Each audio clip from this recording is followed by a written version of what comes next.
Buenos días a todas y a todos. Gracias por su presencia en este segundo día que vamos a hablar sobre la prueba intercultural.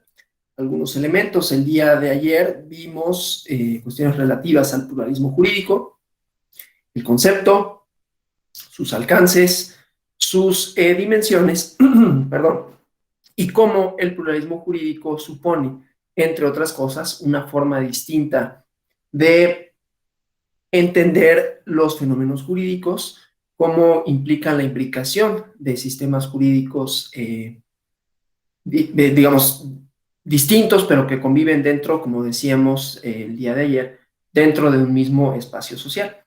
Y las implicaciones que esto tiene para cuando se hace cuando se juzga, cuando se valora, como lo vamos a ver a continuación, una prueba, tener elementos para poder conocer cuál es la cosmovisión, cuáles son no solo las prácticas, sino las ideas, las representaciones culturales que subyacen a una determinada, a un determinado conflicto y de qué manera se va a juzgar esto, lo vamos a ver con perspectiva intercultural. Para ello, nos vamos a, bueno, las y los juzgadores se allegan de elementos probatorios. Vamos a ver un par de ellos, la prueba pericial antropológica y la prueba cultural, ¿no? Entonces, ambas van a ser los elementos a partir de los cuales, estas pruebas van a ser los elementos a partir de los cuales se determina, se tienen los elementos para juzgar con esta perspectiva intercultural. Entonces voy a continuar con la presentación que teníamos el día de ayer. Entonces vamos a cuestiones relativas a la prueba. Primero que nada, algunos aspectos generales para tener en cuenta. Y el primero de ellos es, obviamente, como saben, la carga de la prueba, ¿no? Y tenemos como ejemplo para la carga de la prueba, en el caso de los sistemas jurídicos normativos internos, que decíamos suponen un arreglo con un campo jurídico delimitado en lo interior, que tiene relativa autonomía, que supone que aunque está presente el derecho estatal, hay un arreglo jurídico propio con una lógica propia a partir de valores, ¿no? Y vimos esta parte relativa a los, perdón, a los principios generales del derecho indígena, la importancia que tiene la comunidad y todos esos elementos, cuando el derecho indígena pasa al derecho del Estado, es decir, cuando el Estado, el derecho positivo, tiene que juzgar un conflicto en esos términos, lo tiene que hacer lo más apegado posible a la lógica de ese sistema. Pero como no se tienen los mismos referentes, se requiere de una prueba pericial antropológica que haga una suerte de traducción, ahorita lo vamos a ver, ¿no? Que precise los elementos culturales a partir de los cuales se puede dirimir el conflicto. Vamos a ver un expediente con relación a eso, ahí adelantaba una cuestión, ¿no? Pero bueno, entonces, cuando hablamos de carga de la prueba, por ejemplo, podemos pensar en la autoadscripción, ¿no? Que es una declaración de voluntad individual o comunitaria en donde se establece un vínculo de distinto tipo con una comunidad y que se debe de identificar como parte de un pueblo indígena quien se reconoce como tal. Claro, eso quiere decir que si se va en términos de carga de la prueba, en quien recae la obligación de demostrar que no se tiene dicha autoadscripción es a quien niega tal cosa, ¿no? Es decir, la autoadscripción basta en la mayoría de los casos para que una persona que se declara, que se autoadscribe, que se considera parte de una comunidad por uno o más vínculos, se tenga como tal. Desde luego esto admite prueba en contrario. Supone también que se podrá llevar a cabo, se podrá efectuar un reconocimiento por parte de la comunidad. Decíamos que ese es el vínculo, ¿no?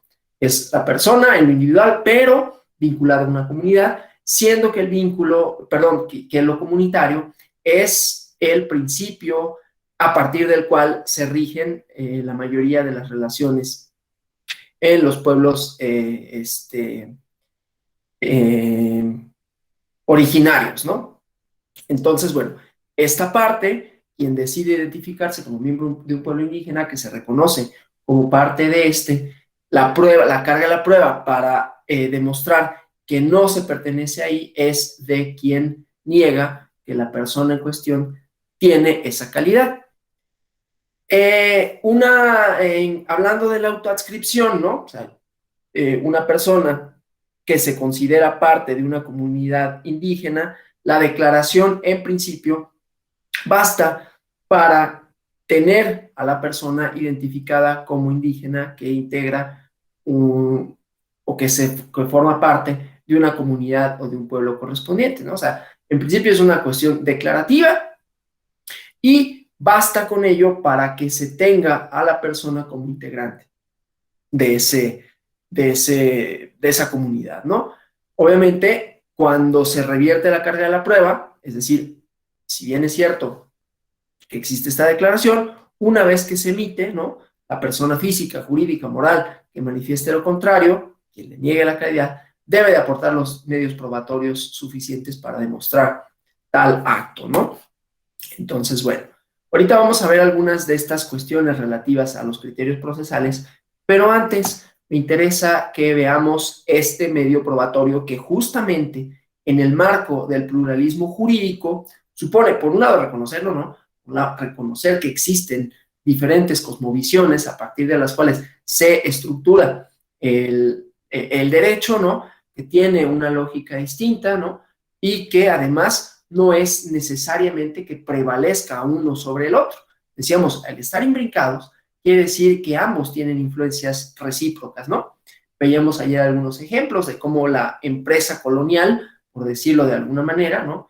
El colonialismo supuso también para poder eh, eh, instrumentar medios jurídicos propios o los medios jurídicos propios del positivismo, los medios jurídicos propios de la empresa colonial,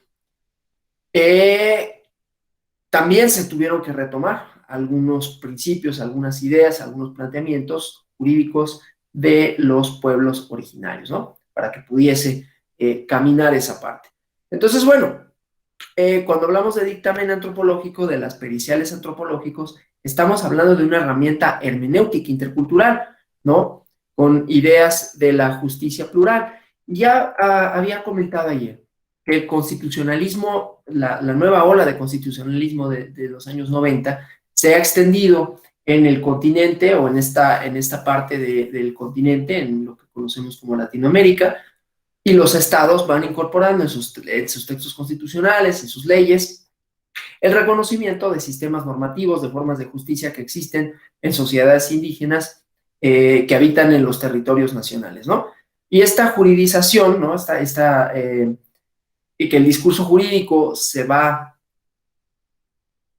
adaptando a las políticas indígenas de los estados nacionales, tiene como reto construir una justicia plural, ¿no? En donde se toma en cuenta la diversidad cultural, ya sea en aspectos estrictamente culturales, ¿no? Como puede ser la lengua, algunas costumbres o formas simbólicas, que ayer habíamos hablado de ellas, o en aspectos normativos, ¿no? En sus sistemas normativos propiamente, costumbres jurídicas, derechos constitucionales, ¿no?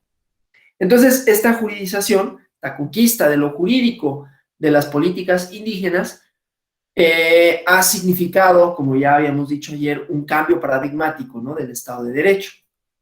Y entonces, las demandas de justicia, las demandas, las relaciones que se empiezan a dar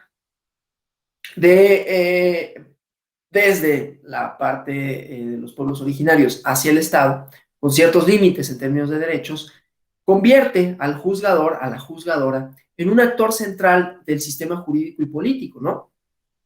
Y con ello, y esto tiene que ver también con los cambios de cuál es el papel que juega el o la juzgadora en el sistema jurídico positivo, y ahora más aún si tomamos en cuenta el pluralismo jurídico, el rol que juega el juzgador, la juzgadora, en detrimento, de alguna forma, de la o el legislador, ¿no? Que el juez ya no es, como decía la boca de la ley, de acuerdo con Montesquieu y el normativismo positivo.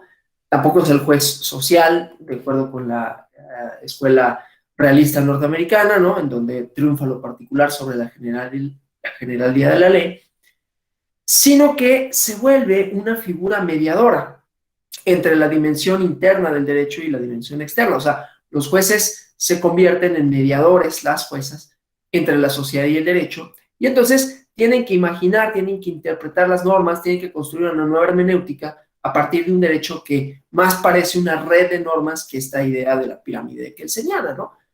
Y el espacio de construcción de la verdad legal, que es relativamente hermético a las ciencias sociales, es espacio cerrado, lo jurídico, más o menos, ¿no?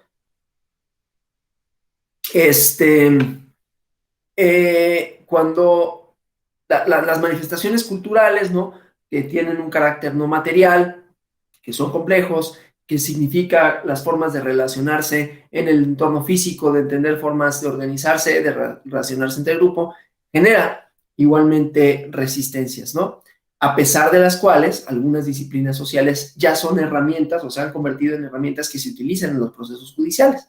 Es el caso de la antropología física, la medicina forense, la lingüística, ¿no? Para cuestiones de interpretación, de traducción, y la antropología jurídica, que cada vez se utiliza más para los análisis de sistemas normativos indígenas, ¿sí?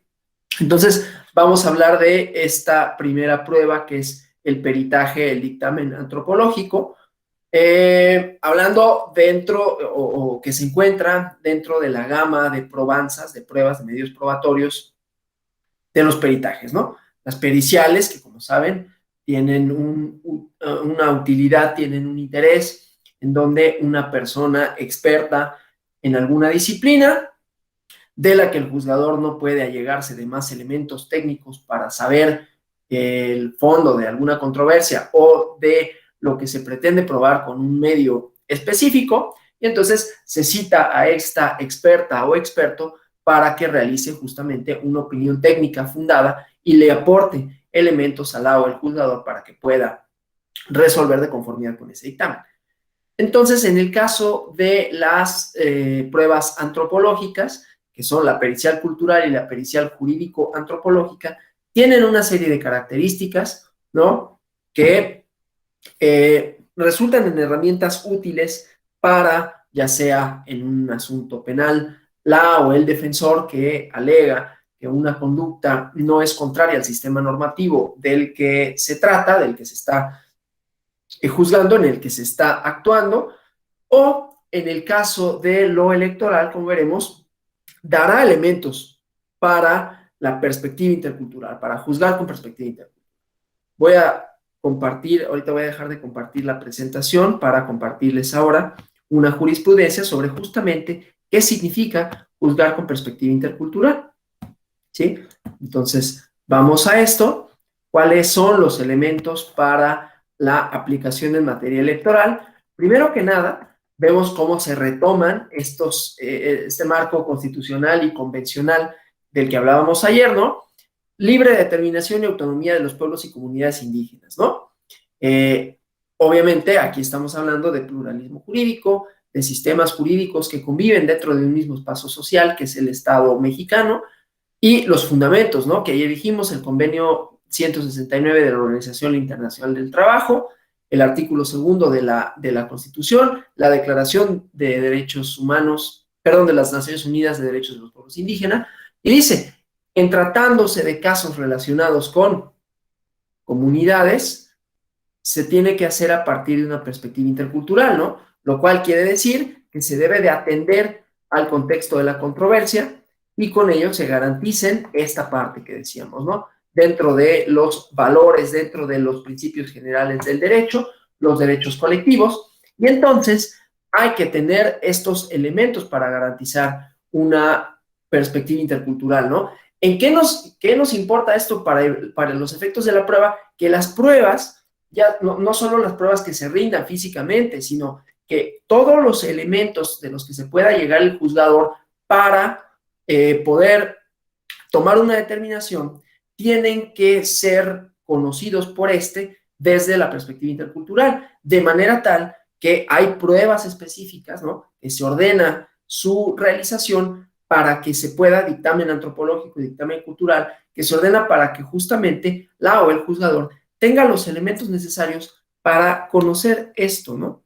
Obtener información de la comunidad a partir de fuentes adecuadas, la cual, y aquí está, ¿no? Los dictámenes etnográficos, la cuestión jurídico-antropológica, informes, comparecencias de las autoridades tradicionales, todos estos elementos de juicio, pero que se obtienen a partir de medios probatorios, ¿sí? Que estos medios probatorios lo que nos van a dar es una perspectiva, ¿sí? Intercultural. ¿Y por qué decimos intercultural? Porque se trata nuevamente de formas culturales, se reconocen como tales, específicas, que cristalizan en prácticas y normas jurídicas, ¿sí?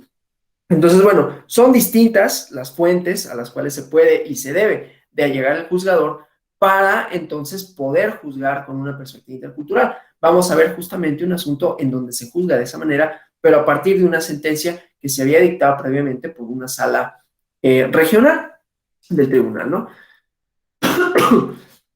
Como segundo elemento, con base en el reconocimiento del pluralismo jurídico como elemento teórico, ¿no? ¿Cuál es el derecho indígena aplicable? Las normas, los principios, las instituciones, de acuerdo con características de los pueblos y comunidades, ¿no? Que como dice aquí, no necesariamente corresponden a lo que se legisla formalmente. Reconocer nuevamente, ¿no? La imbricación, la existencia de más de un sistema jurídico y con ello más de una lógica jurídica. Y como elemento de valoración, el contexto sociocultural de las comunidades indígenas, ¿no? Para saber cuáles son los límites de la controversia, para que se atienda a los principios, valores, etcétera, incluidos los de la comunidad. Y esto, ¿no? Definir cuál es el origen real del conflicto, si se trata de entre comunidades, fuera de la comunidad o dentro de la misma comunidad, y entonces, con ello, identificar el conflicto, ¿no? Y después, esto, ¿no? Reconocer que son las propias comunidades, privilegiando, perdón, el consenso comunitario, los elementos para resolver la controversia en la medida de lo posible. Con ello, maximizar y con ello reforzar la autonomía de los pueblos indígenas y que la intervención externa de las autoridades del Estado, incluido lo jurisdiccional, sea lo mínimo, ¿no? De manera tal que se preserve ese derecho, ¿no? Que se preserve su existencia, que se refuerce la misma, ¿no? Entonces, estos elementos de la perspectiva intercultural son los que vamos a ver y cómo se llega el juzgador, la juzgadora a ellos mediante la rendición de un dictamen cultural o pericial antropológico cuyas características vamos a ver a continuación, pero que significa que una persona experta en antropología, justamente, ¿no? En antropología jurídica, se inserta en un lugar, ¿no? Mediante los medios que le son propios de su disciplina y va recabando información, ¿no? Va integrándose en la comunidad, para los que más o menos tengan una idea de cómo se llevan a cabo las etnografías, ¿no? Que es una persona, pues que en realidad lo que busca es ser un mediador, en este caso entre el juzgador y la comunidad, para que le pueda decir cuáles son las costumbres, ¿no? Bueno, le van a hacer una pregunta específica con relación a la naturaleza del conflicto y con base en eso se va a insertar en el lugar y sus elementos técnicos, su conocimiento le permitirá ir descifrando aquello que busca, ¿no? Entonces, bueno, es una manera también de acercar una disciplina de las ciencias sociales como la antropología con el derecho, ¿no? Que normalmente se pensaba o se ha pensado como un sistema cerrado, ¿no? Autorreferente, que se explica a sí mismo, que se contiene a sí mismo, es como la idea positiva, ¿no? Las explicaciones, los axiomas están dentro de la teoría del derecho. El pluralismo jurídico acepta que hay, bueno, acepta, presupone, plantea que hay, por un lado, no solo un sistema de valores supuestamente neutral y autorreferentes, sino que conviven en ciertos estados, o en muchos, o en la mayoría, no solo estados tan occidentales como Canadá, ¿no? Que ayer me refería a esto, ¿no? De los derechos de los pueblos originarios igualmente, ¿no? Y que reivindican una serie también de, valga la redundancia, derechos para sí en oposición al derecho y a las formas jurídicas del Estado, ¿sí? Entonces es pensar, pues, el derecho más allá de los planteamientos positivos. Eso lo dijimos el día de ayer, ¿no? Y entonces, al pensarlo así, la o el juzgador se tiene que allegar de los elementos necesarios que le permitan valorar el conflicto en los términos como si él pudiese conocer de manera directa, cosa que desde luego no es posible, pero como si pudiese conocer de manera directa cuáles son las prácticas, las características, los valores y la naturaleza del conflicto, y estos son los elementos de esa interculturalidad. Entonces, bueno, voy a dejar de compartir esto para regresar a la presentación. Y entonces veremos cómo la prueba cultural, el dictamen antropológico, ayuda en ese sentido, ¿no?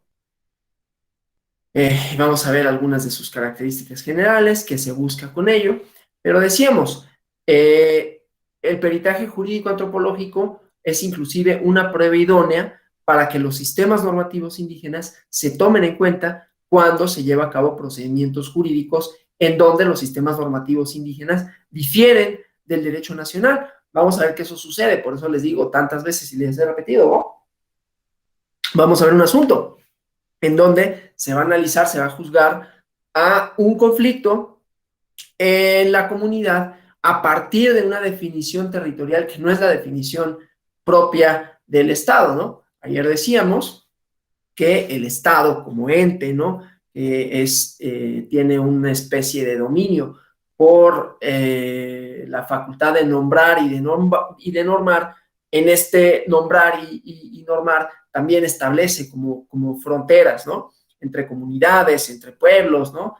Y que parecen como muy racionales, que obedecen una serie de criterios, pero que en realidad pueden suponer también que se fragmentan otras comunidades y con ello también las prácticas. Entonces, aquí el pluralismo jurídico lo que reconoce y lo que vamos a ver es que esas fronteras delimitadas de manera artificial por el derecho pueden no ser las mismas que en los sistemas jurídicos de los pueblos originarios, y entonces se debe de obedecer al otro criterio, es decir, al de los pueblos originarios, para definir el ejercicio de una serie de derechos político-electorales, en este caso.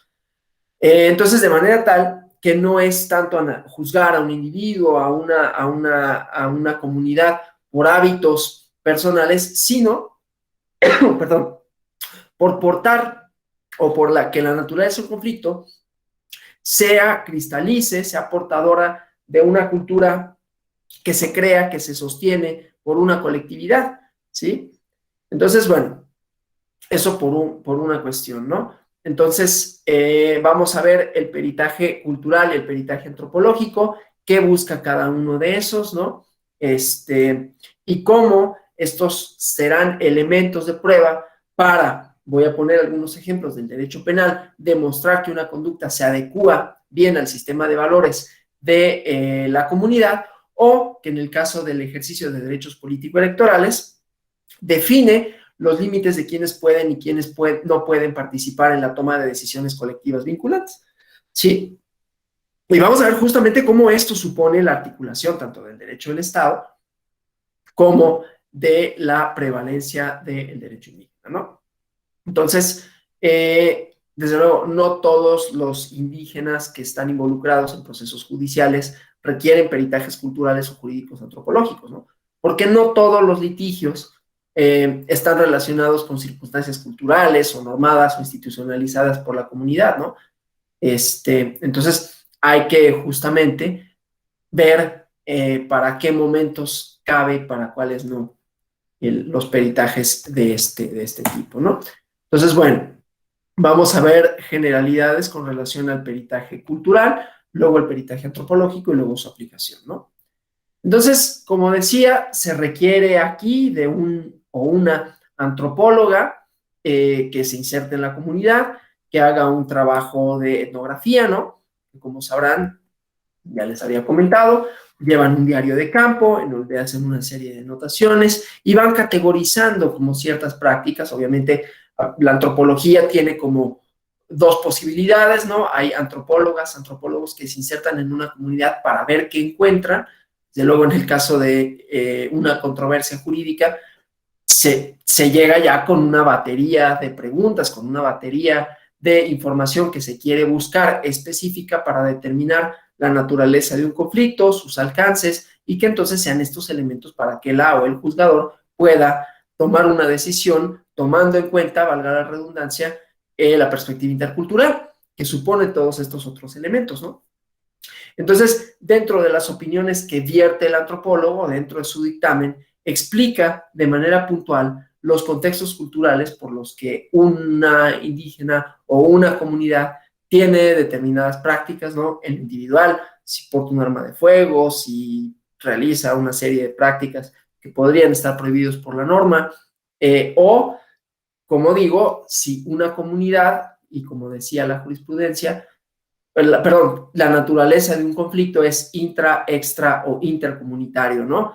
¿Cuál es la naturaleza de eso para ver quiénes están involucrados, a partir de qué pautas, etcétera, ¿no? Entonces, son situaciones que desde el punto de vista legal, aunque puedan estar ya previamente demarcadas, ya sea porque pongan en peligro un bien jurídico tutelado o porque, como decía, hay unas delimitaciones artificiales, pero que dividen a las comunidades de una manera distinta. Entonces, ver si hay otras delimitaciones culturales distintas a las que uno o una, desde un punto de vista occidentalizado, haría, ¿no? Y entonces que desde la cosmovisión indígena responden a otro tipo de razones, a formas sociales históricamente usuales, funcionales para la comunidad, ¿no? Entonces, el perito, no solo debe de contar con conocimientos del caso, tiene que tener una capacidad de visión interpretativa, ¿no? Para que entonces cuando realice el ejercicio de plantear la aplicación de la ley de una cultura a otra, o sea, de la cultura positiva, jurídica, occidentalizada a la cultura indígena y viceversa, pueda ser entendibles para los actores del sistema judicial positivista, para el juzgador, los sistemas que norman las conductas en una comunidad indígena, ¿no? Y cuál es la interrelación con las personas indígenas que están involucradas en el proceso judicial. De tal forma que el objeto del peritaje cultural es fundamentar, es analizar, comentar de manera comparativa un hecho, ¿no? Las costumbres y traducir de manera comparada las explicaciones de una cultura a otra. Aclarar cuáles son las situaciones que se derivan dentro de una comunidad por el cumplimiento o falta de cumplimiento en función del colectivo. De tal manera que la perito tiene que estar consciente de que cuando su trabajo se elabora a partir de una metodología objetiva, ¿no? Científica, con principios éticos, quienes están sometidos a un proceso, sea un proceso penal, sea un proceso electoral, están siendo juzgados en un procedimiento que se rige por parámetros que no son propios de su cultura y que el documento de peritaje es parte de ese sistema, o sea, es externo a ellas y a ellos, ¿no? Por lo que en muchas ocasiones deberá de decidir si es pertinente que sea el propio especialista quien emita la opinión o se puede pensar en un perito práctico. Por eso en la jurisprudencia venían no solo la pericial, ¿no? Sino que se podían hacer consultas a las asambleas comunitarias, testimonios bibliográficos, inclusive no únicamente basarse en el peritaje jurídico antropológico, dependiendo de la naturaleza de la controversia, sino apoyarse en este y a su vez reforzarlo con estos otros documentos que son medios probatorios, vamos a eso, ¿no? Son medios probatorios no necesariamente para el fondo, aunque tiene que ver con el fondo de la controversia, sino para delimitar la aplicación de un sistema normativo, que esa es la idea completa de la prueba en los sistemas normativos internos, ¿no? Allegarse de elementos que permitan al juzgador realizar su función desde la perspectiva intercultural, tomando en cuenta todas estas ideas del pluralismo jurídico, de la implicación y ordenando que se lleven a cabo, si es que fuera necesario, que se lleven a cabo, que se recabe información por medios probatorios que permitan identificar, como ya vimos, cuáles eran los elementos, ¿no? La naturaleza del conflicto, quiénes son los actores involucrados, cuál es la cosmovisión, ¿no? Y por ende, determinar la aplicación del derecho indígena de manera preferente, ¿no? Entonces, bueno, decía, dado que el peritaje antropológico, dado que la o el antropólogo es un actor externo a la comunidad, también puede ser deseable, en algunos casos, que el perito sea práctico, ¿no? Que podría tener, en este caso, ¿no?, una autoridad de la comunidad, un integrante de esta, que podría tener ciertos elementos para hablar sobre formas específicas de organización, de resolución de conflictos, de delimitación territorial, ¿no? El peritaje cultural no se debe de presentar como un conglomerado de datos, ¿no?, sobre la cultura en general, ni tampoco sobre cuestiones en tratándose de individuos de comportamiento personal, porque no es la cultura lo que está en tela de juicio, ¿no?, sino las situaciones específicas, la argumentación, el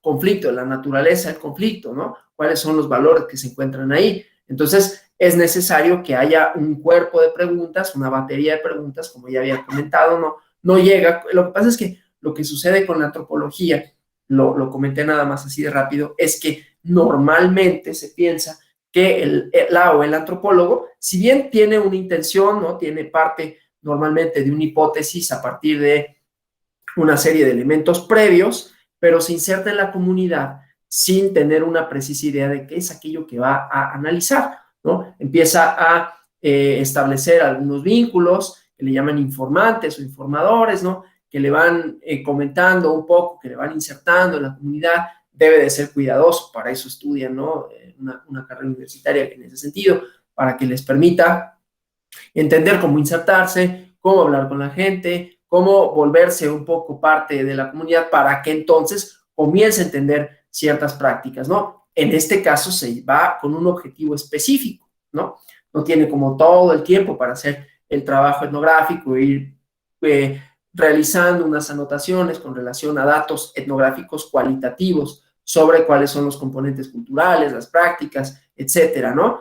Para quien quiera ahondar más en esto, hay un libro que se llama La Sociedad de las Esquinas, y luego se consigue fácil en PDF de acceso libre, y que justamente trata de una persona que se insertó en una comunidad y va contando cómo metodológicamente lo hizo. Y fue un poco fortuito ahí su caso, porque no tenía formación antropológica, pero sirve para ver justamente cuál es el trabajo que se tiene que hacer para hablar con personas que nos puedan dar cuenta de ciertas prácticas, de ciertos elementos, cómo identificar a quién acercarte, ¿no?, quién tiene un cierto liderazgo, etcétera. Entonces, aquí lo que importa es que se cuente con objetivos específicos anteriores para saber cuál es el motivo de la investigación, cuál es la situación en particular que se va a esclarecer.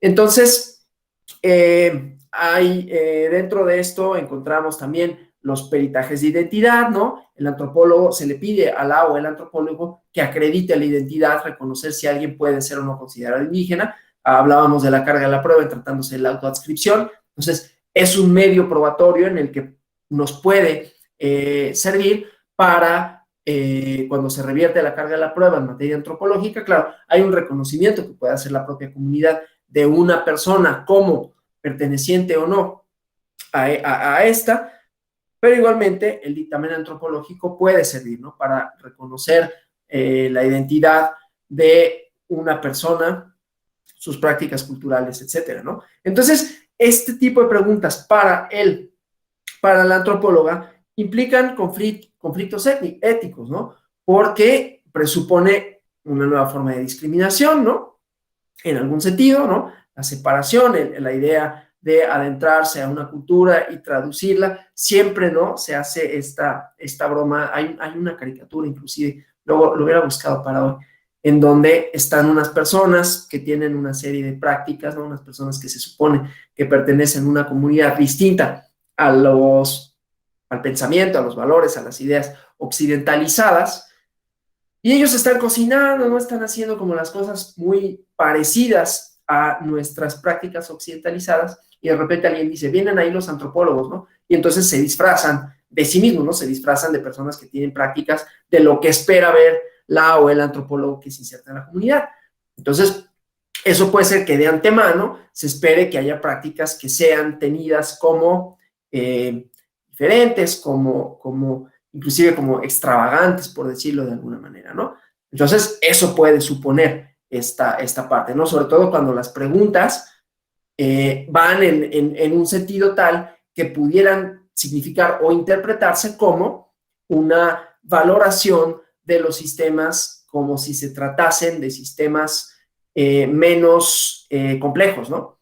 O con formas, pues, menos objetivas, ¿no? O que persiguen una serie de prácticas que se pensarían superadas por algunas personas. Entonces, aun cuando se pueda tener la capacidad teórica para, o sea, aquí lo importante es que también el perito tenga como presente esa cuestión y que en el ordenamiento de esa prueba, en el ordenamiento de ese dictamen, también se considere que eso no significa para nada y desde ninguna perspectiva no solo discriminar, sino exotizar a las prácticas culturales ancestrales, ¿no? Y entonces, aunque se tenga capacidad teórica para determinar, para dar un sí o un no como respuesta, no establecer, no reproducir estereotipos, ¿no? Lo que uno espera, por eso pongo el ejemplo de esta caricatura, luego búsquenla, porque yo creo que si le ponen en el Google, ahí vienen los antropólogos, va a salir esa caricatura, entonces es muy ejemplificativa de cómo se exotiza, ¿no? Y eso es algo que se debe tener muchísimo cuidado para no caer en ese estereotipo, ¿no? Entonces, es justamente si se puede determinar, si existiera duda de la pertenencia a un pueblo indígena de una persona, de un individuo, de una mujer que se declara como perteneciente a una u otra cultura.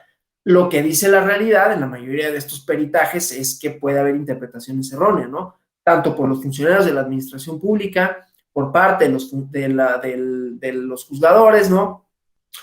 Que entonces no sería, en este caso, una prueba idónea, ¿no? Porque el objetivo no es definir la pertenencia, la identidad, sino aportar una explicación de las actitudes para comprender la cultura en su colectivo, de manera tal que el peritaje antropológico, si bien puede servir para estos casos de autoadscripción, siempre hay que tomar en cuenta otro tipo de elementos, como puede ser el propio reconocimiento que haga la comunidad, ¿no? Porque la autoadscripción, ahí, insisto, puede caerse en el error de pensar que se debe de, para ser perteneciente a una comunidad indígena, tener una serie de características, una serie de prácticas que el antropólogo o la propia juzgadora le atribuyen de manera automática a una comunidad, ¿no? Y entonces es ahí donde el peritaje antropológico debe ser cuidadoso en su ordenamiento, pero también en cómo se interpreta, ¿no? De manera tal que debe de acompañarse de otros medios para que sea más idóneo, hablando exclusivamente de la idea de la autoadscripción y la reversión de la carga de la prueba, pero que puede mostrar también los límites del propio dictamen antropológico, ¿no? Otra cuestión frecuente o errores frecuentes de estas pruebas es argumentar a partir de consideraciones relativas a la identidad indígena como resultado de aislamientos geográficos, ¿no? De situaciones económicas precarias, de nivel educativo, nuevamente reforzando una serie de estereotipos que se imponen desde lo externo, cuando de lo que se trata es entender las cuestiones desde dentro, ¿no? Entonces, estas situaciones no deben de formalizarse porque las ciencias sociales han mostrado que la identidad es algo más complejo que una serie de características objetivas que se atribuyen desde fuera, ¿no? A dicha cultura, a dicha identidad. Y porque dentro de los derechos que ya reconocen los pueblos, que se reconocen, perdón, los pueblos indígenas, ¿no? El artículo segundo al que nos referimos, el convenio 169 de la OIT, la Declaración de Naciones Unidas considera que el criterio fundamental para definir la identidad, como ya decía, es la autoadscripción, que revierte la carga de la prueba y que entonces serán otro tipo de criterios los que nos determinen si una persona pertenece o no a una comunidad, ¿no? Llevar a cabo esta labor, llegar a la consideración a partir de criterios culturales, no es entonces una tarea fácil, ¿no? Porque el sistema nacional positivista se sostiene por siglos de etnocentrismo, ¿no? De valoraciones evolucionistas que de alguna manera permean en la conciencia del colectivo, ¿no? Entonces, a largo plazo, lo que busca el peritaje es coadyuvar en la transformación de los paradigmas existentes, ¿no? En la sociedad en general y en los medios judiciales en particular para valorar las culturas. De manera tal que el peritaje cultural sirve para casos que involucran, por ejemplo, comportamientos en un caso penal, en donde el acusado no pueda ser relacionado con el sistema normativo de la comunidad indígena donde pertenece, pero que sí puedan ser explicadas por el contexto cultural en donde se desarrolla el acto, ¿no? Entonces, estos peritajes permiten entender circunstancias de hecho, ¿no?, en las que sucede una conducta determinada, permiten estructurar también para la defensa la imputabilidad, ¿no?, la estrategia de la defensa para hablar del elemento culpabilidad. Y como decíamos acá, nos puede ayudar solo de manera referencial para entender la conducta de una persona, para entender las prácticas de una persona como relativas o establecidas, estructuradas a partir de la pertenencia a una comunidad en específica, ¿no? Y bueno, vamos a avanzar aquí para hablar del dictamen jurídico antropológico, en el que vamos a detenernos un poco más porque tiene como mayores elementos comunitarios, ¿no? Porque el objetivo del peritaje cultural normalmente es cómo la conducta de una persona, el comportamiento de una persona, se adscribe a los valores culturales de una comunidad. El peritaje jurídico antropológico, en cambio, es una herramienta que permite entender el sistema normativo al que se pertenece, al que pertenece un conflicto y determinar la naturaleza del mismo, ¿no? Este peritaje permite efectuar un salto cualitativo, en la argumentación, ¿no? Ya no se centra solo en las condiciones de un individuo, ¿no?, sino en todo el sistema cultural, toda la valoración cultural. Entonces, el dictamen jurídico antropológico es un instrumento para poder entender, para poder conocer lo normativo de las comunidades indígenas, ¿no? Se objetiva lo jurídico que esté inmerso en las relaciones sociales de las comunidades indígenas. Porque muchas de las prácticas culturales, ¿no?, muchas de las formas normativas no están explicitadas necesariamente, no están codificadas. Entonces, se refiere a usos, a costumbres, a delimitaciones, insisto, que están mediadas de manera cultural, ¿no? O sea, no de la manera que finalmente, a ver, nuestras delimitaciones también son culturales. El hecho de establecer una serie de paradigmas, una serie de referentes, son reflejo de la propia cultura etnocentrista occidentalizada. Pero son formas que se piensan que son objetivas, que no tienen nada que ver, aunque tengan todo que ver con ello, ¿no? Hay los antropólogos son los que dicen, no, claro que esa es una práctica cultural, lo que pasa es que tú la refieres de una manera distinta a como la refieren, otra vez, el objetivo del pluralismo jurídico, a como lo refieren otras culturas, y lo cristalizas en medios que tú consideras objetivos, pero que no son menos objetivos, en todo caso, que otro tipo de limitaciones, ¿no? De limitaciones jurídicas. ¿Quiénes son ciudadanas y ciudadanos? ¿Y cuáles son los límites de nuestra comunidad? ¿En dónde termina, no? Así como nosotros trazamos mapitas, ¿no?, para decir, aquí termina la delegación Coyoacán, aquí termina la sección tal, y esa sección es la que te referencia para el ejercicio de tus derechos político-electorales, para votar por un representante, o etcétera, ¿no?, para un alcalde. Pero son criterios de delimitación que también responden a pautas culturales, nada más que no son para todos las mismas, ¿no? Entonces, este tipo de peritaje es una traducción de un lenguaje a otro, ¿no? De una lógica cultural a otra, que era lo que decíamos, hay más de una lógica jurídica, ¿sí? El lenguaje del sentido común y oral de la comunidad, su lógica cultural propia, al lenguaje especializado del juez y a la lógica jurídica del derecho positivo. Entonces, en las comunidades indígenas, como en todas las sociedades, lo jurídico normativo corresponde a un sistema propio de representaciones, de valores, de principios que cohesionan al grupo social en el cual emanan, al cual pertenecen, ¿no? Y les permite crear instrumentos que regulan formas internas de convivencia, de organización social, económica, política, cultural, ¿no? En las sociedades con Estado, como la nuestra, en algún sentido, y digo en algún sentido porque conviven lo estatal con lo comunitario de las comunidades originarias, pero lo normativo se desarrolló, ya lo había comentado, como un sistema autónomo, autorreferido, ¿no? Donde las reglas se conciben de manera abstracta, se expresan por escrito, y en las comunidades indígenas lo jurídico y lo normativo no se constituyó de esta forma, ¿no? No se constituyó como un sistema separado, abstraído de las relaciones sociales, sino que está inmerso en estas, ¿no? De manera tal que eso no se debe entender como que no hay normas, ni como formas arbitrarias, sino que las sociedades indígenas expresan lo jurídico de una manera distinta a lo occidentalizado, ¿sí? Entonces, contrario al derecho positivo, que estará codificado, que estará expresado en leyes, en ordenamientos escritos, lo jurídico en las comunidades indígenas se expresa de manera oral y casuística, ¿no? Y en lo normativo, ¿no? Las formas propias de organización social a través de instituciones legítimas, regularse, resolver conflictos, se ha preservado, se ha desarrollado en las comunidades indígenas en un espacio más o menos amplio, ¿no? Que en donde también existen relaciones asimétricas de poder, formas corporativas de integración a el Estado mexicano, ¿no? Entonces, es de esta manera que el peritaje jurídico antropológico se vuelve una herramienta fundamental para entender el carácter jurídico de algunos discursos, de prácticas culturales de las comunidades indígenas, ¿no?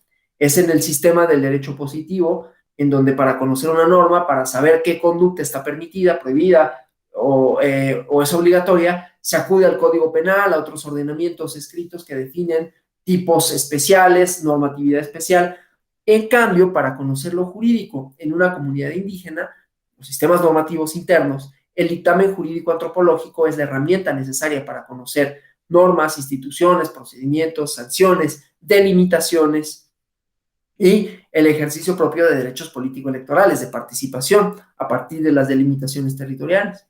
Entonces, entender que el sistema normativo es un conjunto de instituciones, de procedimientos, de normas, el dictamen antropológico jurídico persigue como objetivo conocer lo lícito, lo ilícito de una conducta, los elementos para determinar la participación, los procedimientos para elegir autoridades en un lugar en específico, de acuerdo con su sistema normativo, que puede diferir del derecho positivo, ¿no? Entonces, se deben de considerar, déjenme nada más avanzar en la presentación, se deben de considerar algunos elementos para establecer, para comprobar la existencia, la vigencia de un sistema normativo interno en una comunidad. Primero, se debe de determinar que haya instituciones, que haya autoridades legítimas en el interior de la comunidad, o sea, que haya una estructura jurídica, que tenga la finalidad, la función de organizar relaciones sociales, económicas, en la esfera de su competencia, ¿no? Y se trata de instituciones legítimas porque son electas, porque son nombradas por los miembros de la comunidad. Ahí vamos a ver, ¿no? Justamente puede haber un conflicto con relación a la legitimidad de una institución. Entonces, ver cómo las prácticas culturales las simbolizan, ¿no? Les dan un significado de legítimo, ¿no? Y esto de acuerdo con los procedimientos propios y conocidos de la comunidad que tendrán un reconocimiento inclusive constitucional y legal, ¿no? La existencia también de varios tipos de procedimientos, ¿no? De carácter público, que sean conocidos por parte de la comunidad, orales, flexibles, ¿no? Para regular actividades internas de la comunidad, para resolver conflictos, ¿no? Que se presenten en su ámbito y para sancionar de haberlos a los infractores del orden social. Y por otro lado, la existencia de normas, que pueden tener o no una formulación abstracta, perdón, escrita, y sí, abstracta, ¿no? Con un cierto grado de generalidad y que sean enunciadas, que sean inculcadas ante y entre la comunidad con una perspectiva político-jurídica por los grupos familiares, ya sean exigibles, aplicables cuando surjan casos análogos, ¿no? Entonces, en el esquema que mostramos en la diapositiva, se establece, se trata de indicar que si bien las normas internas de las comunidades indígenas no necesariamente son explicitadas de la misma forma que en un sistema positivo nacional, sí tiene elementos que definen una normatividad, ¿no? Que integran un sistema normativo, justamente porque hay una serie de valores, de principios, de creencias, ¿no? Que van formando como decimos ayer, los principios jurídicos fundamentales, en donde está la comunidad en el centro, y que eso delimita prácticas, que esta misma sentido comunitario produce instituciones, y tanto las prácticas como las instituciones generan normas que definen una serie de cosas, ¿no? Que es lo que tenemos en el esquema. Déjenme ponerlo en grande. Luego no lo pongo en grande porque estoy cambiando de pantallas y luego para verlos, me resulta más difícil hacerlo con una pantalla en donde esté completo la presentación, así que me disculpo por ello, pero bueno, esto lo pongo en grande para que puedan ver de manera más amplia el esquema, ¿no? Entonces, bueno, regreso a mi pantalla normal.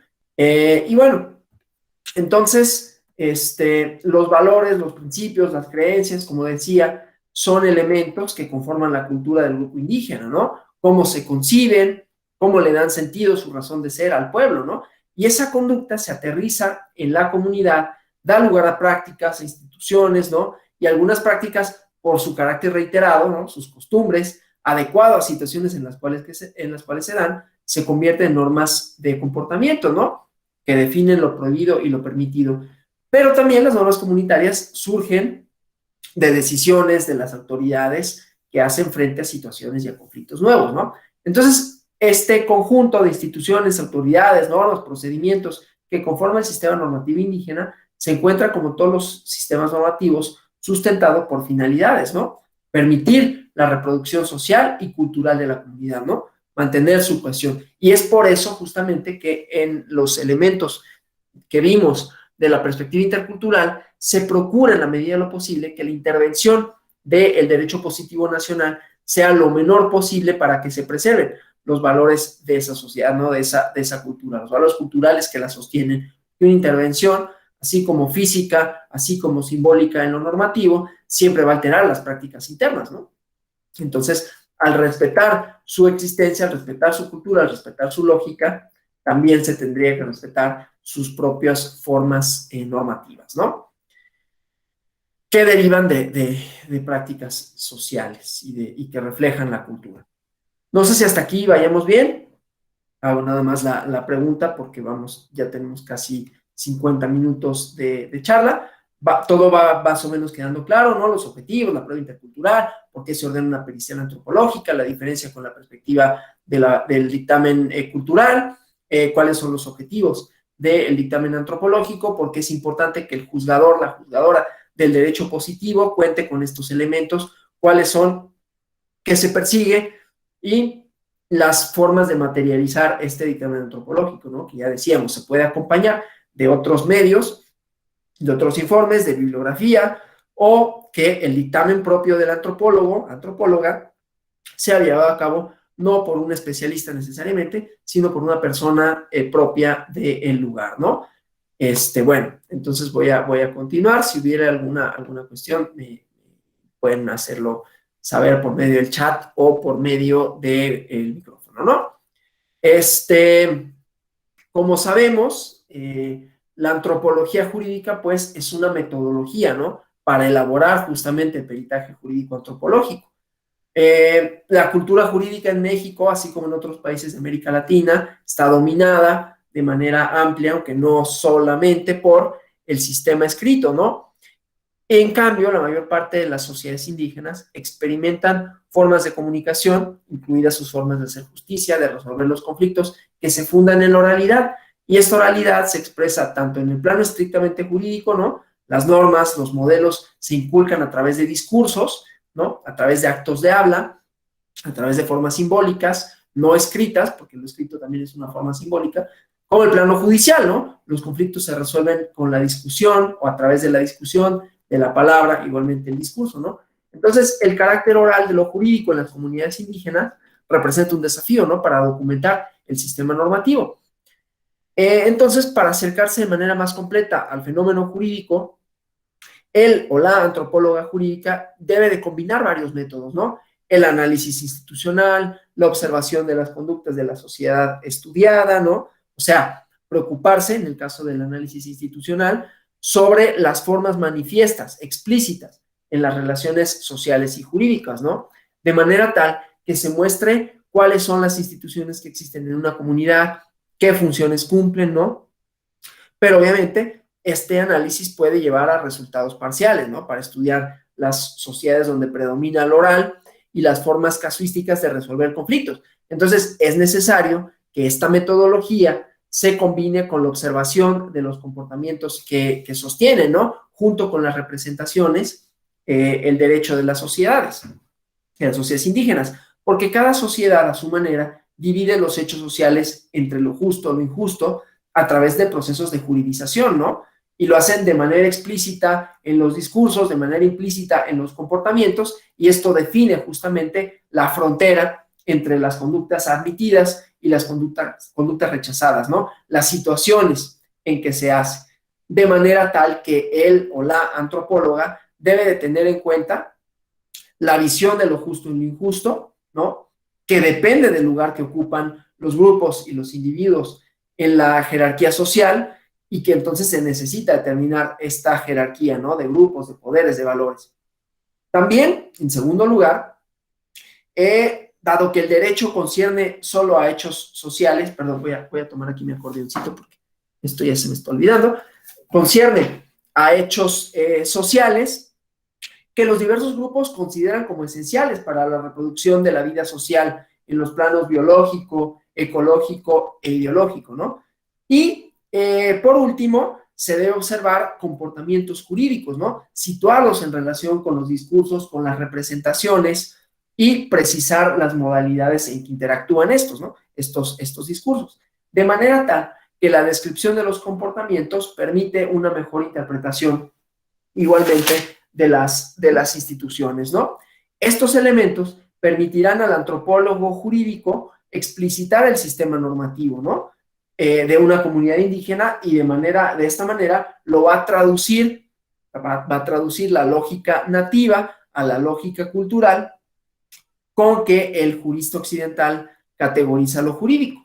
Entonces, la necesidad de los peritajes, ya sea el cultural o el jurídico antropológico, surge del reconocimiento constitucional de la validez de los sistemas normativos internos de los pueblos y de las comunidades indígenas, ¿no? Para resolver los conflictos internos. Este reconocimiento cuyo marco constitucional y convencional ya vimos, ¿no?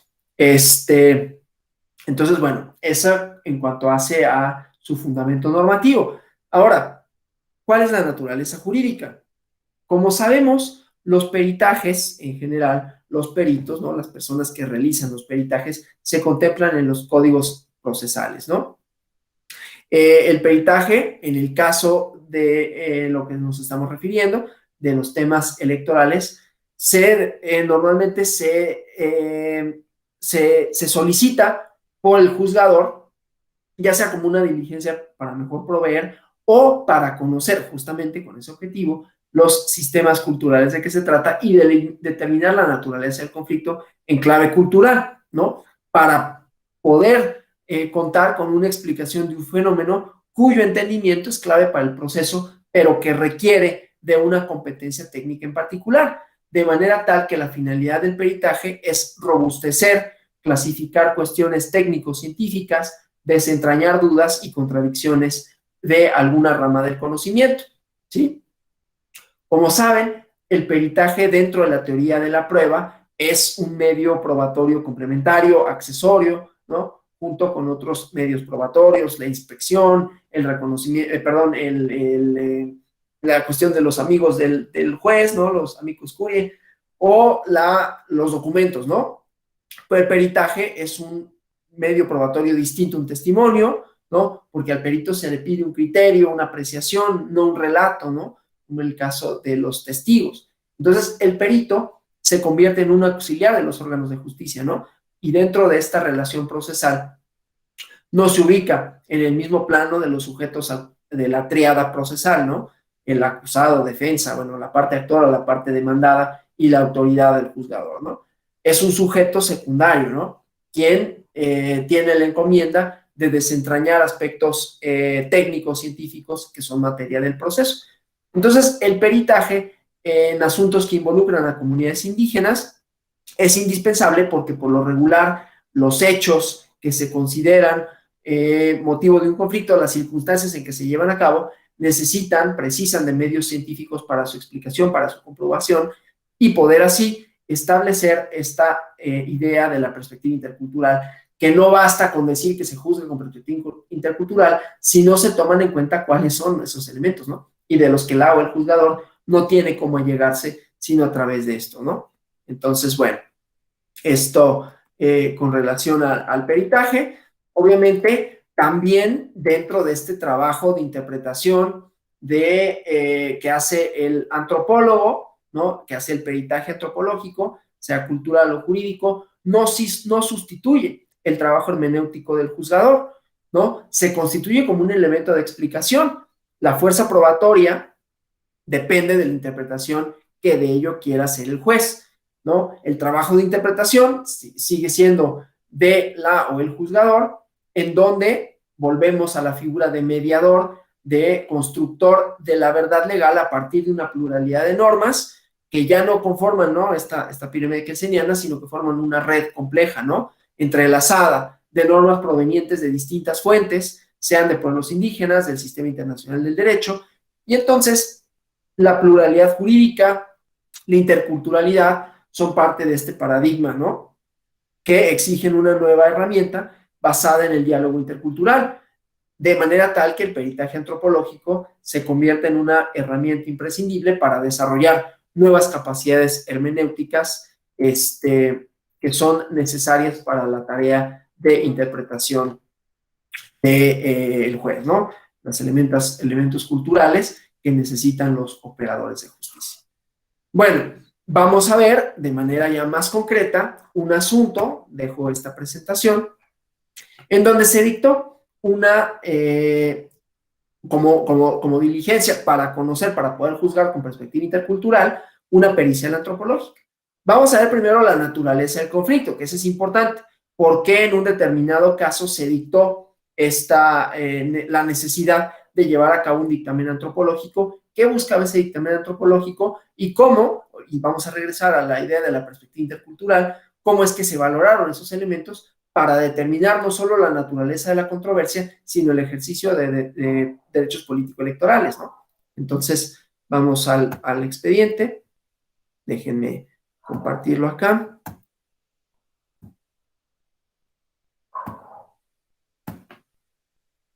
Entonces, bueno, aquí, como ya saben, el tribunal, perdón, realiza algunas ponencias, la ponencia del magistrado Felipe Lamata realiza primero estas flujogramas para entender la naturaleza del conflicto, y aquí tenemos, ¿no? Primero, ya sabemos también que así es la forma de hacer las sentencias en el tribunal electoral, en donde ya desde el principio nos dicen cuáles son los efectos, cuáles son los resolutivos de la sentencia, ¿no? Entonces, bueno, aquí una serie de cuestiones, aquí relativas justamente a el ejercicio de derechos político-electorales. Vamos a eso, ¿no? Estos son los antecedentes.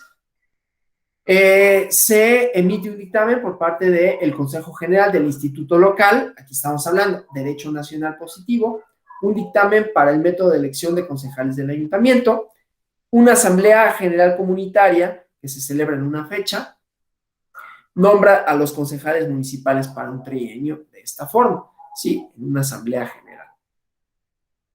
En esta elección, dice, no participan, este es un elemento, los habitantes de la agencia municipal. El Consejo General del Instituto Local califica como válida la elección de estos concejales, ¿no?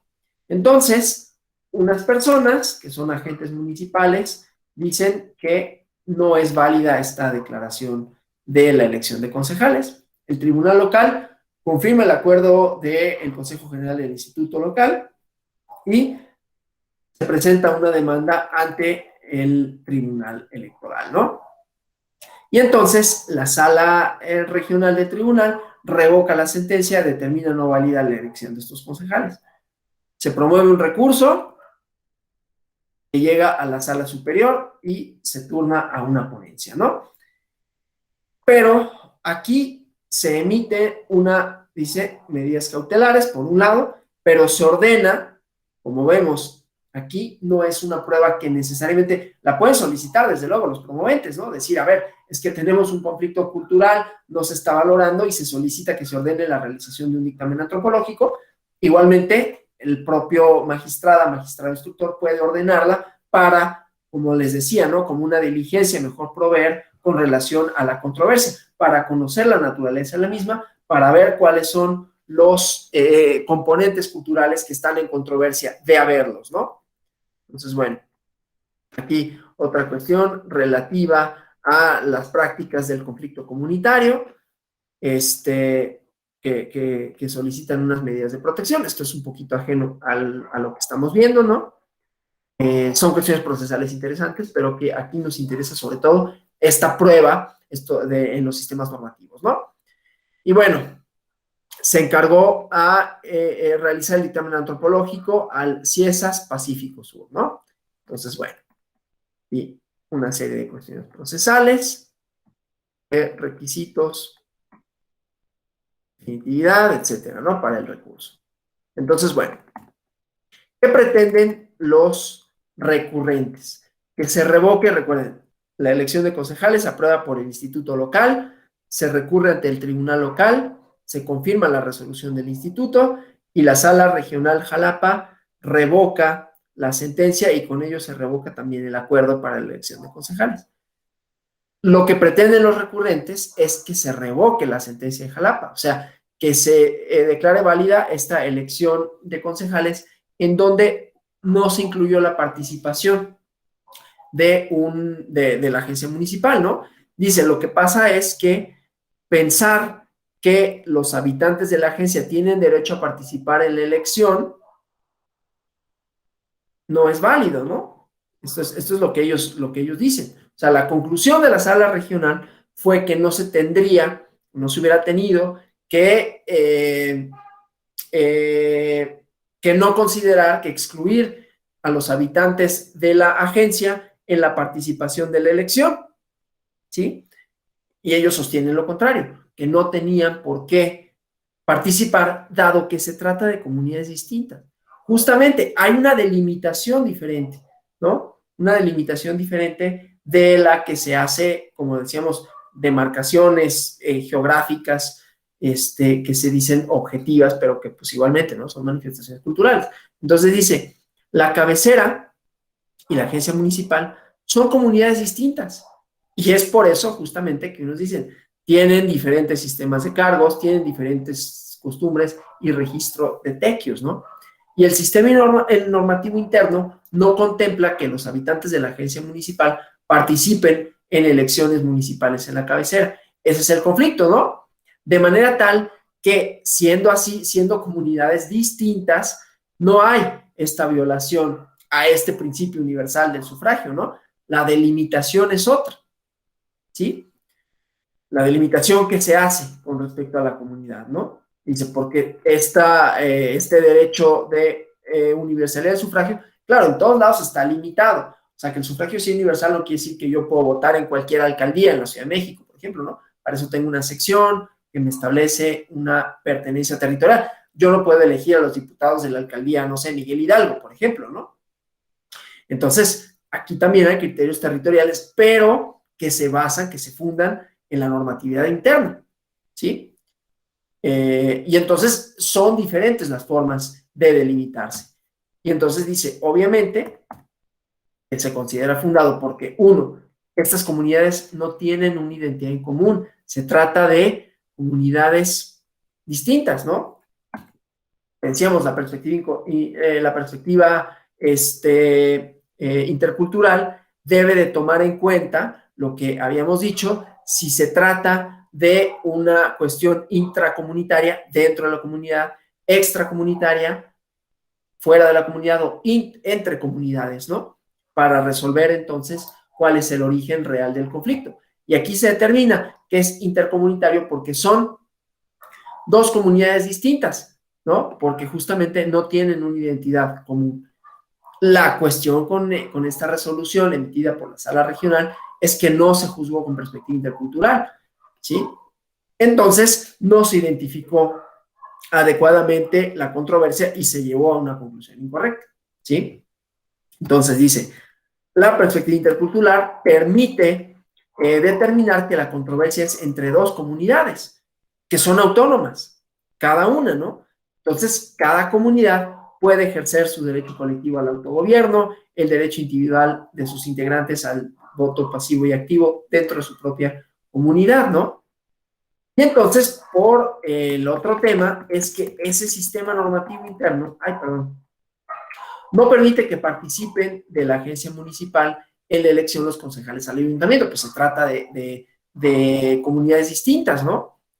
Es decir, no hay constancia que dice, mediante la Asamblea General Comunitaria se discutiera, se aprobara cambiar el sistema normativo para que se permita que la agencia municipal participe en estas elecciones, ¿no? Y por lo tanto, se debe de revocar la sentencia. ¿Cómo se juzga, no? Entonces, para identificar el marco normativo, ahí es donde es importante y donde vamos a ver la valoración que se hace del dictamen antropológico. Entonces, ¿cuál es el marco normativo? Primero que nada, este elemento de la perspectiva intercultural, ¿no? Las autoridades electorales deben de estar sujetas, deben de tomar sus decisiones con esta perspectiva. Entonces, cuando se trata de casos que se relacionen con los derechos de los pueblos, de las comunidades, tiene que ver el contexto sociocultural de las comunidades indígenas, justamente para esto, ¿no? Definir los límites de la controversia, comprender el derecho indígena, ¿no? La deconstrucción de los puntos de vista previamente concebidos. Esta idea de que el juzgador, el operador jurídico, el propio antropólogo, ¿no? Llega con un sistema normativo propio de una cultura que no es la cultura indígena, ¿no? Entonces, justamente, para no imponer instituciones, para no imponer lecturas ajenas a ese sistema cultural, es que se reconoce otro tipo de prácticas, otro tipo de cosmovisiones, otro tipo de culturas y de discursos que cristalizan en prácticas y normas jurídicas, ¿no? Entonces, definir el derecho indígena aplicable, como dice aquí, es identificar qué normas, principios, instituciones, características son propias de un pueblo, de una comunidad, y entonces juzgar con perspectiva intercultural es una obligación, porque si no, justamente, ¿no? Se vulneran derechos en ese lugar, y además eso provoca que la cohesión, la cultura es cohesionar, ¿no? A una comunidad, se afecte, se vea vulnerada, ¿no? Bueno, aquí se hace referencia a la cuestión de la perspectiva intercultural, ¿sí? Y bueno, entonces, de lo que se trata, ya lo hemos visto en la jurisprudencia, maximizar la autonomía de los pueblos indígenas, que el Estado intervenga, el derecho positivo nacional, intervenga lo menor posible. Entonces, de acuerdo con la propia jurisprudencia que vimos, ¿no? Es identificar el tipo de controversia, ¿sí? Si es interno de la comunidad, fuera de la comunidad o entre comunidades, de manera tal que se resuelva el conflicto sin que se vulnere la autodeterminación. Déjenme ver aquí, porque siempre que lo digo, pero cuando me llegan mensajes de WhatsApp, reviso únicamente para efectos de ver que esté todo bien con mi conexión. Entonces, bueno, para no tensionar, para no generar situaciones de conflicto entre las comunidades, interferencias a sus principios de autodeterminación. Entonces, ¿cómo se valora a la luz de esto la universalidad del voto, ¿no? Como dice aquí, bueno, tiene su configuración legal, su base constitucional, su contenido pues siempre está delimitado, ¿sí? A través de la legislación. El pluralismo jurídico, en lo tocante a esta universalidad del sufragio, se entiende que son las propias normas del sistema normativo las que delimitan el derecho al voto. Otra vez, responder a la pregunta de quiénes pueden participar válidamente en la toma de decisiones políticas vinculantes, ¿no? Entonces, en las comunidades indígenas se puede delimitar el derecho a votar a aquellas personas que pertenecen a una comunidad. Pero ¿cómo definimos esa comunidad, no? Ese vínculo, como dice aquí, de pertenencia comunitaria, ¿no? Que a partir del cual se establecen derechos, obligaciones grupales, ¿no? Entonces, desde, como dice la perspectiva constitucional, las comunidades políticas delimitan quiénes son aquellos que pueden participar o no, que dice, va más allá de un vínculo territorial o filial, porque las comunidades indígenas generan sus propias reglas, ¿no? Que les permiten autónomamente definir quiénes son miembros de una comunidad o no, de manera tal que las reglas que establezcan quiénes pueden votar, quiénes pueden ejercer este derecho pasivo al voto dentro de las comunidades, se ligan con la idea de quién es parte de la comunidad indígena. Si uno piensa, es que es parte de la comunidad indígena y adopta criterios que no son los propios, está vulnerado ese sistema, ¿no? No es nada más lo que uno considere que es la identidad, quienes integran esta comunidad, ¿no? Sino que se debe de establecer a partir de lo que la propia comunidad defina que es. Entonces, como dice aquí, la protección de la validez y la universalidad del voto al interior de la comunidad se tiene que vincular con los criterios de pertenencia, ¿no? Solo se incluyen aquellos individuos, aquellas personas que cumplen con los requisitos de pertenencia a la comunidad. Entonces, en el caso de la asamblea comunitaria, y se dice, ¿no? La asamblea es la máxima autoridad en la comunidad indígena, expresa, manifiesta, es la maximización del principio de autonomía, las determinaciones que ésta tome son válidas, pueden tener decisiones trascendentes, ¿no? Como es el caso de las elecciones de los representantes. Entonces, son las asambleas comunitarias quienes deciden quiénes son las personas que ejercen los cargos públicos, ¿no? Ahora, ¿cuáles son los criterios? Aquí lo vamos a ver, ¿no? En el dictamen antropológico, para decir que las comunidades no tienen identidades comunes. Y vamos a ver qué elementos se tomaron en cuenta, qué elementos fueron los que el antropólogo jurídico, antropóloga jurídica, elaboró en su dictamen para decir que no se trata de la misma comunidad, sino que son autónomas, son independientes en la elección de sus autoridades comunitarias, ¿no? Entonces, bueno, son dos comunidades que se identifican así, Santiago Yucuyachi y Santa Rosa de Juárez. Pertenecen al mismo municipio, ¿sí? O sea, territorialmente hablando, desde un punto de vista occidentalizado, se consideran parte del pueblo mixteco. No obstante, son dos unidades políticas diferentes. Tienen una historia colectiva propia, diferenciada, con visiones, con relaciones distintas con su territorio. Y aquí están los criterios. ¿Cuál es la relación de una con el otro con respecto al territorio, con la tenencia, con el aprovechamiento de la tierra, ¿no? Entonces, aquí hay una serie de observaciones, ¿sí? Con relación a esto. No es el único elemento, pero entonces aquí vamos viendo cuáles son esos elementos, ¿no? Que se toman en cuenta para establecer que hay diferencias culturales entre una y la otra, no obstante que una visión desde fuera pueda no contemplar esos elementos, ¿no? Entonces, bueno, aquí también las festividades religiosas, ¿sí? Aquí vemos que hay diferencias, 15 mayordomías, 2 mayordomías, y se dice cuáles son cuándo se llevan a cabo, ¿no? Y aquí las conclusiones, se llevan a cabo de manera independiente en cada comunidad, no existen vínculos identitarios. En el caso de la tenencia a la tierra, de la pertenencia, vamos a leer nomás la conclusión, ¿no? No hay terrenos comunales o ejidales, materia de conflicto, por sus límites.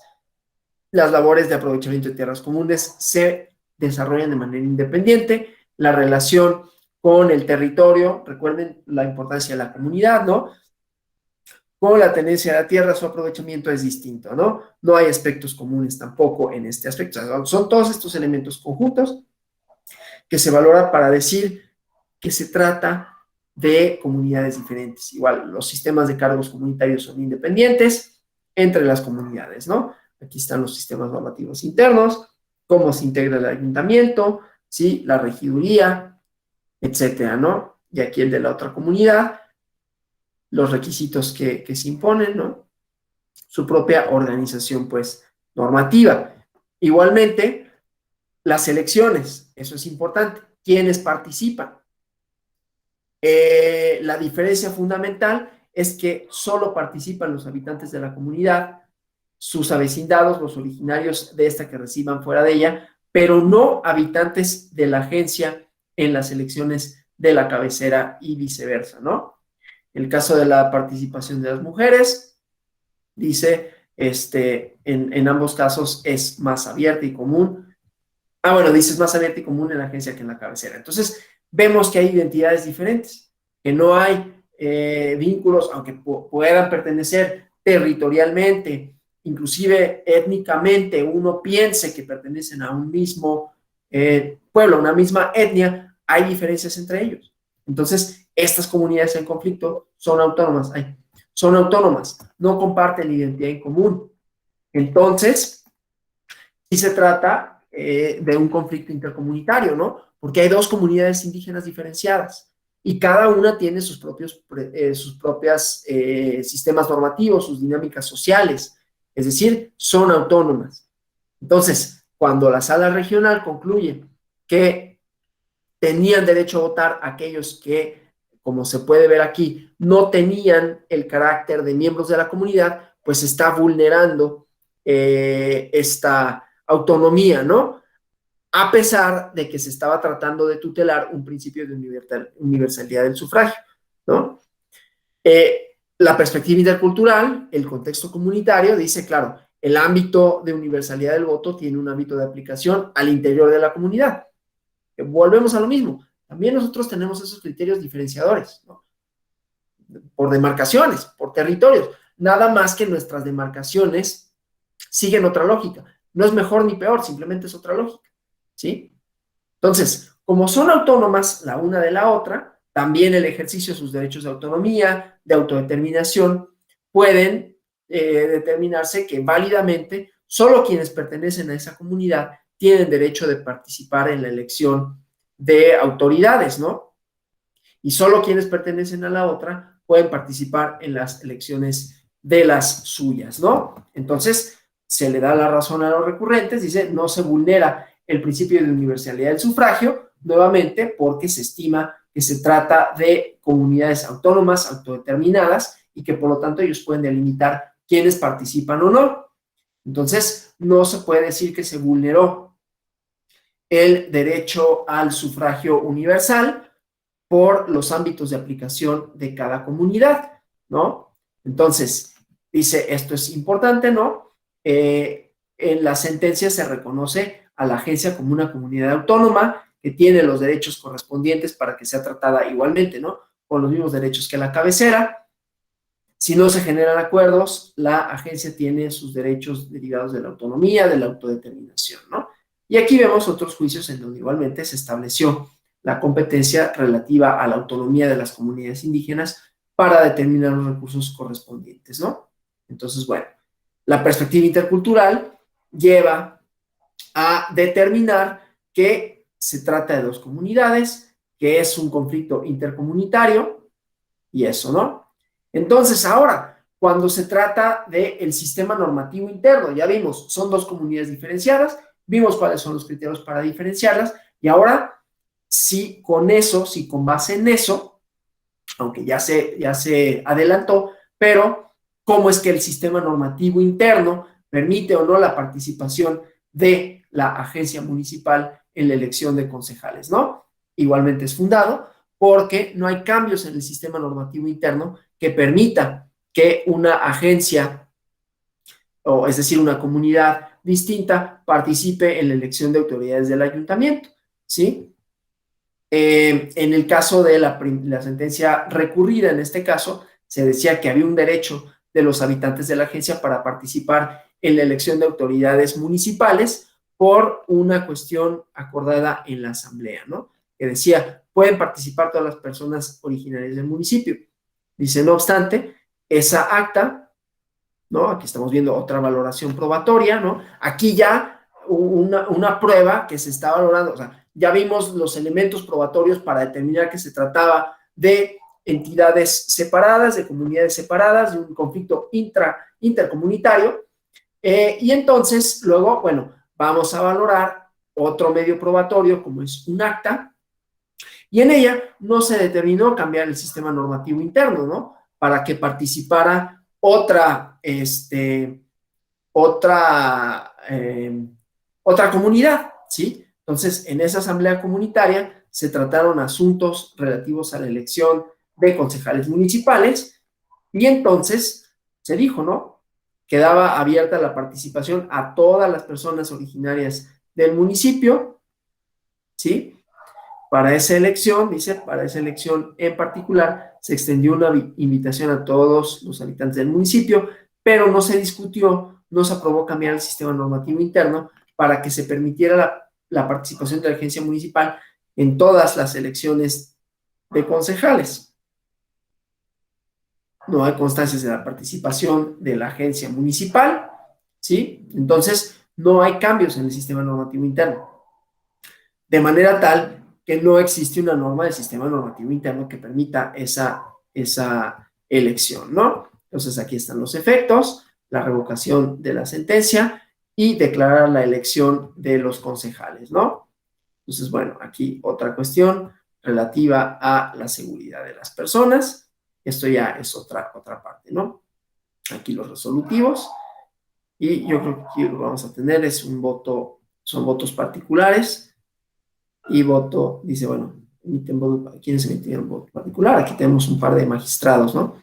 Que emiten votos particulares con relación a esto. No nos vamos a detener ahí. Pero bueno, entonces lo que vimos son los elementos que se toman en cuenta para la perspectiva intercultural.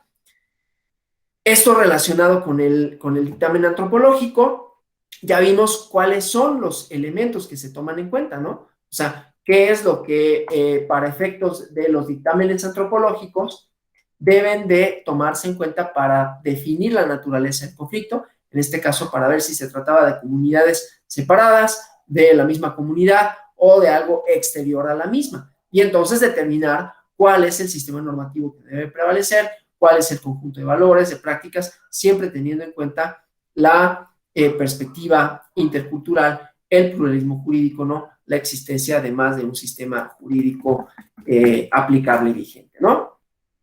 Finalmente, vamos a ver una jurisprudencia, déjenme aquí, les dejo de compartir esto, para ver nada más una serie de elementos que se deben de considerar a la hora de valorar pruebas en general. Lo que vimos en estas sesiones, en esta sesión de ayer y de hoy, es elementos para que el juzgador considere la existencia de sistemas normativos ajenos a el sistema jurídico nacional, cómo se protegen, ¿no? ¿Por qué se debe de proteger? Y entonces son medios probatorios, no quiero decir accesorios, sino que coadyuvan a la toma de decisión de una o un juzgador para que tenga elementos para valorar la controversia a la luz de los sistemas normativos internos, que es lo que se trata de proteger. Ahora, cuando se trata ya de asuntos en donde se rinden pruebas generales, ¿no? De todo tipo, entonces también hay una cuestión relativa a esto, ¿no? Es la jurisprudencia 27 de 2016, las formalidades que se exigen para la admisión, para la valoración de los medios de prueba. Ya no únicamente, insisto, pruebas de las que se llegue el juzgador para llegar a una conclusión con relación a la perspectiva intercultural, para juzgar un conflicto en específico a partir del sistema de valores, de las representaciones culturales, de lo normativo indígena, cómo se debe de aplicar, cómo se debe de entender, cómo se debe de restringir la universalidad del sufragio, ¿no? ¿Cuáles son los limitantes del mismo? Como vimos en el ejemplo, cuáles son las prácticas culturales que han estructurado el sistema de cargos y cómo se diferencia una comunidad de otra, a partir de qué pautas, que no son las pautas que uno atribuiría como definitorias para la pertenencia de una comunidad o de otra. Aquí no es lo individual, por eso vimos el criterio de autoadscripción, que es una persona en su individualidad se considera como miembro de una comunidad, cómo eso revierte la carga de la prueba, ¿no? Es decir, se tiene que probar que no pertenece y hay distintos medios probatorios para ello. Hablamos de la prueba cultural, no el dictamen antropológico, sino el dictamen cultural, que puede ser o no un medio idóneo para comprobar esa parte, porque el criterio de autoadscripción en realidad debería de controvertirse a través de otros medios probatorios, donde la idoneidad sería, bueno, ¿qué dice en realidad la comunidad con relación a este individuo, ¿no? Y para eso, pues, se siguen otros medios probatorios. En fin, cuando se trate de valorar, cuando se trate de admitir medios probatorios para una controversia en general, hay criterios de flexibilidad en cuanto a las formalidades que se exigen, ¿no? Entonces, hay una obligación igualmente para el acceso a la jurisdicción. Aquí ya lo que estamos viendo ya no es únicamente la idea de preservar los sistemas normativos internos, sino qué sucede cuando estos no son suficientes. Bueno, lo que vimos en el ejemplo es lo mismo, ¿no? Hay un sistema normativo interno que se preserva, pero para ello se acude a los tribunales del Estado nacional, y que aplicando principios de derecho positivo, por un lado, ¿no? Porque hay una formalidad, hay un juzgadora constitucional, revestido de una autoridad positiva nacional para dictar el derecho, hace el reconocimiento de la existencia de un sistema normativo interno que rige esas relaciones jurídico-políticas en tanto la delimitación de quienes pueden o no participar, y con ello el propio derecho nacional termina por fortalecer el derecho comunitario, ¿no? Aunque se pronuncie sobre él. Por eso siempre decíamos, se solapan, ¿no? Se traslapan, pero al mismo tiempo, cuando se reconoce la existencia del derecho comunitario, también se está transformando la idea del derecho positivo, porque entonces se están diferenciando ámbitos de aplicación, ámbitos de validez, aunque claro, siempre va a haber en última instancia el derecho nacional se va a pronunciar sobre la legitimidad de ese sistema y entonces van a decir, bueno, sí, pero al final va a prevalecer ese derecho nacional porque es una autoridad revestida con poder público nacional, reconocida por los sistemas positivos, la que tiene la última palabra con relación a eso. No obstante, dentro de esa última palabra, se reconoce que para los efectos de la resolución de esos conflictos, la última palabra la tiene las autoridades comunitarias, ¿no? Que ellas son quienes válidamente pueden restringir el derecho al voto, en el caso del ejemplo, porque puede haber muchos otros ejemplos, ¿no? De una comunidad, por ser distinta, no por criterios occidentalizados, sino por criterios propios, ¿no? Y vimos cuáles eran, cómo se tomaron en cuenta, y es justamente esto lo que tiene que hacer el dictamen antropológico, ¿no? Cuáles son los elementos culturales a partir de los cuales se puede diferenciar a una comunidad con relación a la otra, y entonces, ¿qué principios son los que deben de prevalecer? ¿O qué sistema normativo es el que debe prevalecer? ¿Y cómo se debe de establecer? ¿Cómo se debe de delimitar? En este caso, la universalidad del sufragio. Ahora, en tratándose de procedimientos que se siguen en los tribunales, ¿no? Entonces, aquí vamos a ver, ¿no? Igualmente, el marco constitucional, el marco convencional, hay que garantizar los derechos de acceso a la justicia, jurisdicción, debido proceso de las y los integrantes de las comunidades indígenas, pero que igualmente se tienen en cuenta costumbres, especificidades culturales, económicas, sociales, ¿no? Entonces, en los juicios de materia indígena, las formalidades se flexibilizan, ¿no? La valoración conforme a la sana crítica, las máximas de la experiencia, ¿no? Para que todos, y que bueno, esto lo sabrán, ¿no? En este mismo curso habrán visto o verán estas reglas de valoración probatoria, ¿sí? A diferencia de la prueba tasada, ¿no? La sana crítica implica un ejercicio de intelección, un ejercicio hermenéutico. Por ejemplo, esto que tomamos en cuenta, bueno, esto que analizamos para tomar en cuenta la perspectiva intercultural, justamente son de conformidad con la sana crítica, ¿no? No hay una valoración tasada previa del dictamen antropológico, se dicta para conocer justamente estas condiciones, ¿no? Entonces, bueno, todos y cada uno de los medios de prueba, que son los mismos, son diversos, ¿no? El dictamen, insisto, antropológico sirve para conocer los elementos que permitan delimitar cuáles son las prácticas culturales que definen, en este caso, la pertenencia o no a una comunidad, la naturaleza del conflicto, y de ahí la normatividad a aplicar cuando se trate de medios de prueba de los que contempla la propia Ley General del Sistema de Medios de Impugnación, ¿no? Pruebas específicas, tienen que analizarse de conformidad a la naturaleza y características del medio probatorio, pero esto no significa restarles valor probatorio porque se incumplan, requisitos de forma cuando el oferente, quien ofrece esa prueba, no tenga los medios para cumplir con esas formalidades. Claro, esa es una valoración que hace la o el juzgador, de manera tal que esto establece como el criterio general en tratándose de medios probatorios de manera estricta, no de manera formal, que se ofrecen dentro de un procedimiento que en donde esté involucrada una comunidad o una persona indígena, ¿no? Esto como una medida compensatoria de desventajas procesales en que normalmente se encuentran las comunidades indígenas, y entonces, pues justamente, ¿no? Para respetar la igualdad procesal, las reglas elementales en materia probatoria.